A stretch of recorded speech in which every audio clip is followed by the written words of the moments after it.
Eh bien bonjour à tous, j'espère que vous allez bien. On se retrouve sur Final Fantasy VII Ever Crisis après 3 semaines de vacances. J'espère que vos vacances de votre côté se sont bien passées. Dans cette vidéo, on va faire un rapide tour des petites news sur le jeu. Donc je vous mettrai des timecodes en description et on est parti direction les notices. On va commencer avec évidemment la plus grosse news de la journée. C'est le début du compte à rebours avant la célébration du 2e anniversaire. Ça y est, on est dans la dernière ligne droite. C'est la dernière semaine avant le début du 2e anniversaire. On aura d'ailleurs un live de la part des développeurs ce vendredi à 13h heure de France.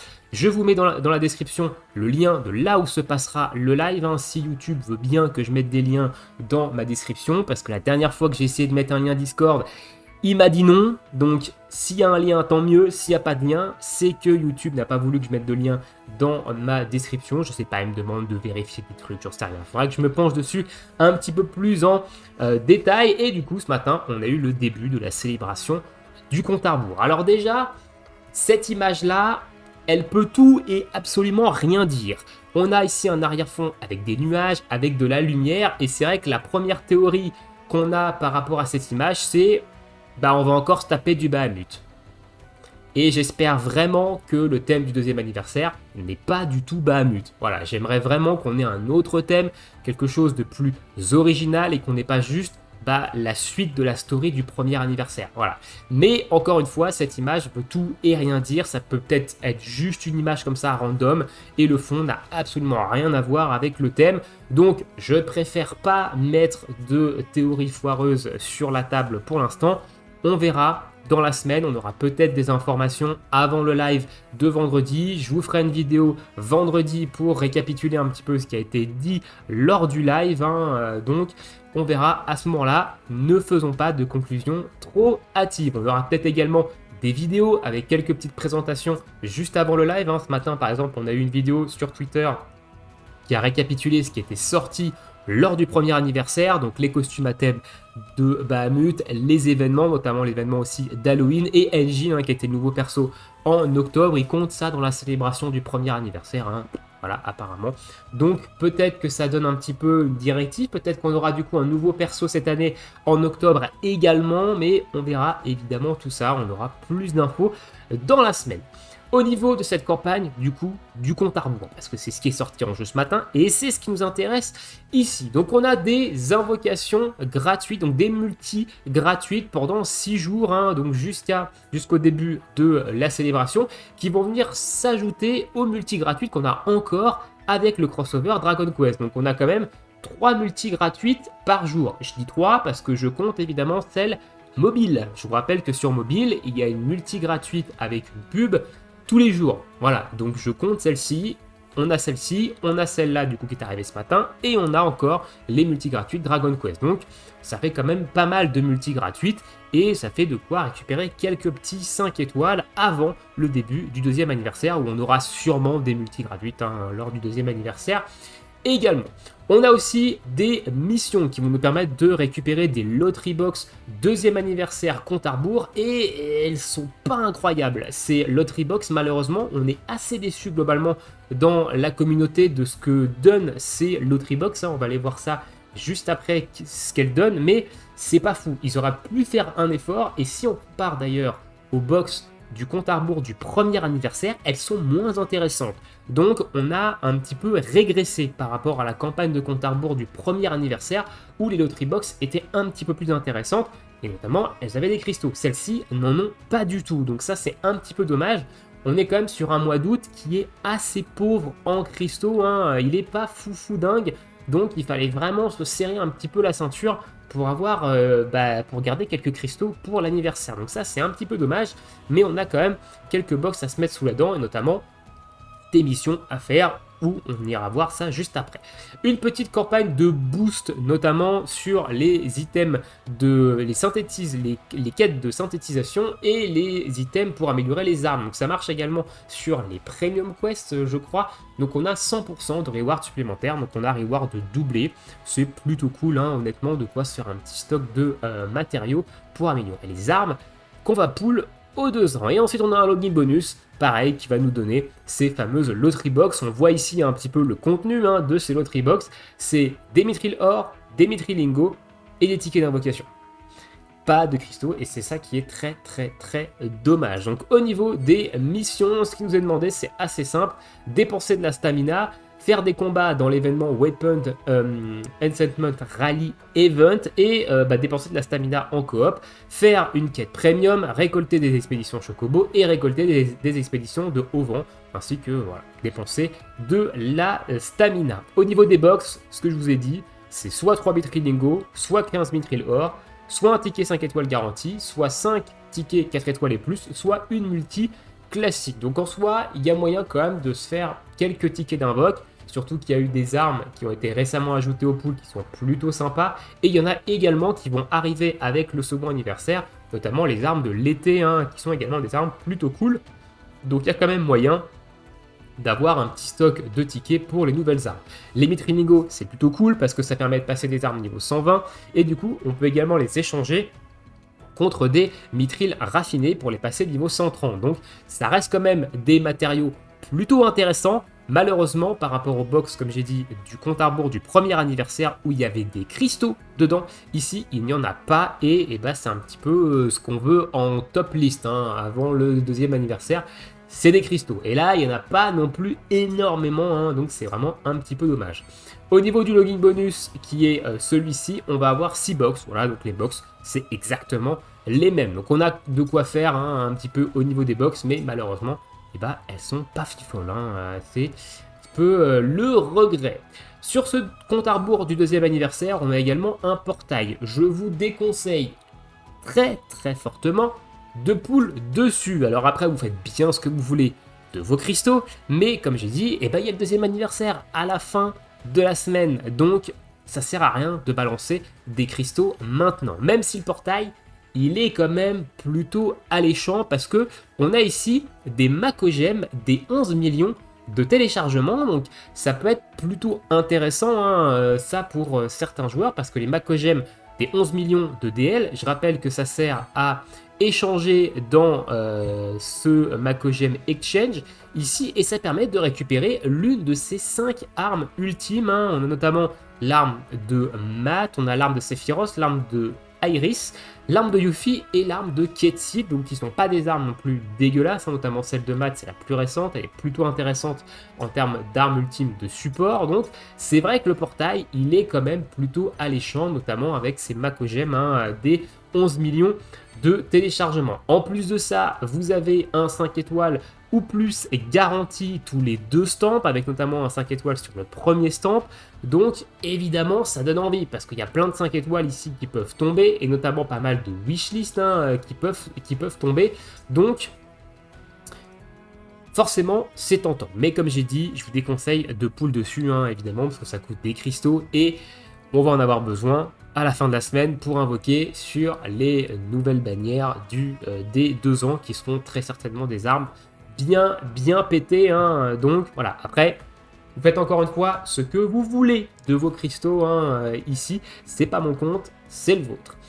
Au niveau des autres nouveautés, on a le nouveau Season Pass 25, qui a débuté également ce matin ici. Donc on peut récupérer jusqu'à 9000 cristaux au total. Ils ont buffé, c'était pas 7500 avant cristaux. Alors ils comptent peut-être les cristaux free-to-play, mais dans les dernières news par rapport à au Season Pass, ils mettaient bien les 7500 hein, ici. Donc à mon avis c'est 7500 via le pass payant et ils comptent 1000 cristaux via le pass gratuit. À mon avis ça doit être ça, parce que dans le pass gratuit on a 100, 200, 300, 400, 700 cristaux, 1000, 1002, 1003, 1004. Il y a 1400 cristaux, il n'y a pas 1500 cristaux dans le...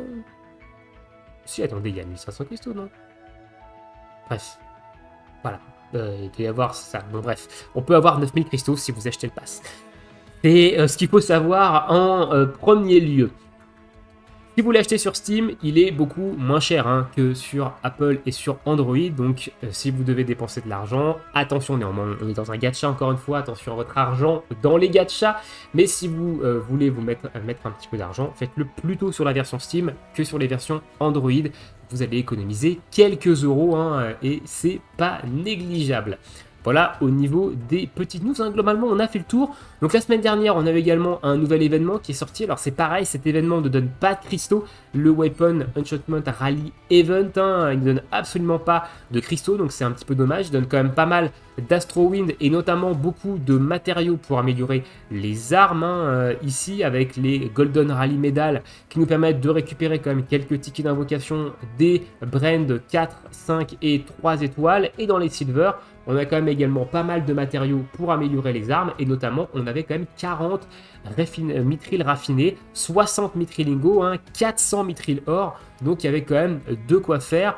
Donc ça c'est plutôt pour préparer en fait, hein, les armes que vous allez évoluer à partir des 2 ans, vers celles que vous allez pull lors des 2 ans. Donc voilà, un petit peu dommage quand même qu'il n'y ait pas de cristaux sur cet événement, mais c'est un événement qui est là pour préparer en fait l'évolution des armes, et aussi c'est très intéressant pour les joueurs récents parce qu'il y a eu l'annonce récemment de la fermeture de Final Fantasy Brave Exus version japonaise, hein, donc FFBE était déjà fermé en version globale, je crois qu'il a fermé l'année dernière si je me trompe pas, ou en début d'année, je sais plus.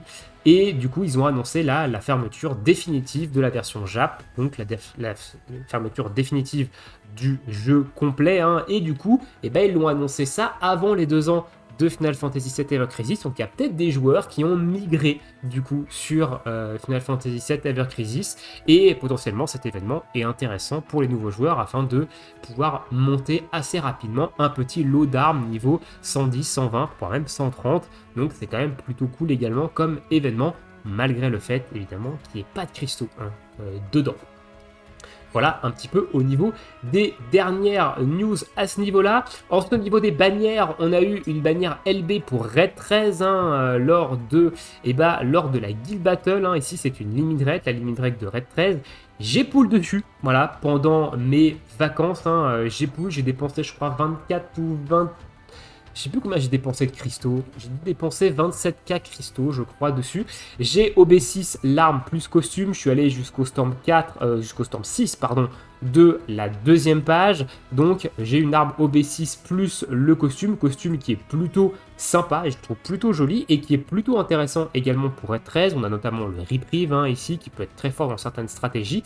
Et notamment, il a le plus 1 au max pot de l'attaque magique, donc qui vous permet d'aller jusqu'à plus 4 en buff d'attaque magique. Son arme était également une arme très forte lors de la Guild Battle, mais c'est une arme qui va également s'avérer très fort dans pas mal d'autres contenus magiques et magiques de foudre, hein, vu que c'est une arme qui va pouvoir vous permettre de monter jusqu'à plus 4 avec le costume en attaque magique. Donc globalement, pour un contenu magique, eh ben, ça peut être très fort. Et on a également un buff de dégâts de foudre de plus 3, donc en magie foudre elle va être encore plus forte, elle était très forte sur la GB évidemment. Elle permet également de soigner et elle vous fait récupérer de l'ATB, plus 1 d'ATB à vos autres personnages, si Raid 13 à 60% ou moins de PV, donc l'arme est vraiment très forte, hein, globalement, assez niche quand même au niveau des contenus magiques de foudre, mais on peut l'utiliser également dans un contenu magique hors foudre, hein, notamment avec le plus 4 de M-Attack.